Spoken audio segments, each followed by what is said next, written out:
Chama cha Demokrasia na Maendeleo kupitia mkurugenzi wa mawasiliano na uenezi Brenda Mushiru pia kimetoa taarifa rasmi kwa umma kuhusu mwenendo wa shauri la madai linalokikabili chama hicho kikuu cha upinzani nchini. Kupitia taarifa iliyochapishwa kwenye ukurasa wa mtandao wa kijamii wa Instagram wa chama hicho kutoka makao makuu jijini Dar es Salaam, mkurugenzi huyo amewastaarifu wanachama, wapenzi wa chama, wadau wa demokrasia na wananchi wote kuhusu hatua mpya ya kisheria zilizofikiwa. Mkurugenzi wa mawasiliano na uenezi wa chama hicho cha Demokrasia na Maendeleo alibainisha kuwa shauri la madai nambari 14864 la mwaka wa 2026 linalohusu mgawanyo wa mali za chama pamoja na maombi madogo madogo kuomba suluhu dhidi ya chama hicho linatajwa katika Mahakama Kuu ya Tanzania kanda ya Dar es Salaam.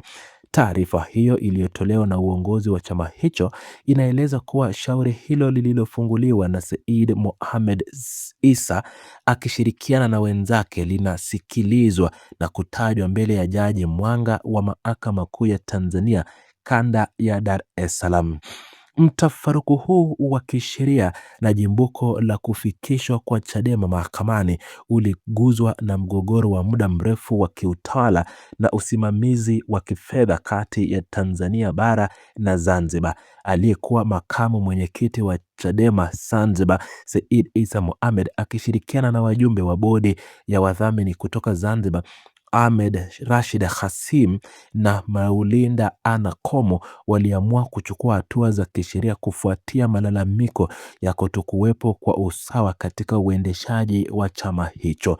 Hoja kuu iliyosukuma kufunguliwa kwa shauri hilo ni mgawanyo wa mali inayohusu ruzuku ya serikali pamoja na rasilimali zilizopatikana kuanzia mwaka wa 2011 hadi 2025. Said Issa Mohamed alibainisha kuwa katika kipindi hicho cha miaka 10 Chadema imepokea zaidi ya shilingi milioni 117 kama ruzuku na michango mbalimbali, lakini kiasi hicho kilichopokelewa upande Zanzibari kulikuwa shilingi milioni 2 pekee. Kiasi hicho kinadaiwa kuwa kidogo mno na kimelemesha utendaji kazi pamoja na uimarishaji wa matawi ya chama hicho visiwani Zanzibar. Pia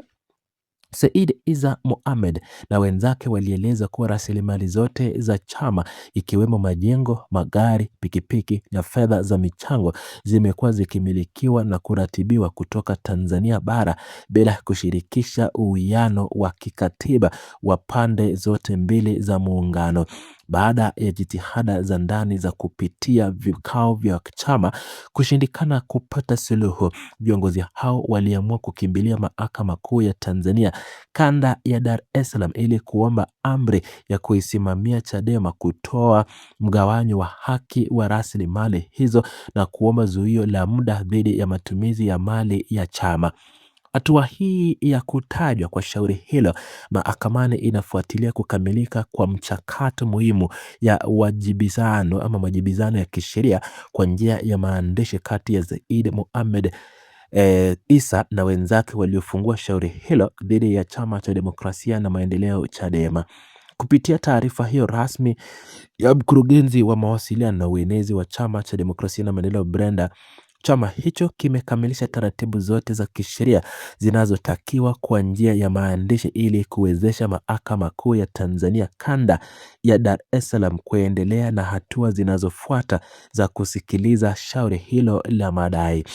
Kutokana na hatua hiyo ya kisheria, mkurugenzi wa mawasiliano na uenezi wa Chama cha Demokrasia na Maendeleo Brenda Mushiru pia ametoa wito rasmi kwa wanachama wa chama hicho, wafuasi, wadau wa demokrasia pamoja na wananchi wote wenye maslahi ya ufuatiliaji wa swala hilo kujitokeza kwa wingi mahakamani. Uongozi wa Chama cha Demokrasia na Maendeleo Chadema umehimiza wananchi kujitokeza katika Mahakama Kuu ya Tanzania kanda ya Dar es Salaam ili kufuatilia kwa karibu mwenendo nzima wa shauri hilo na madai na maombi ya zuio.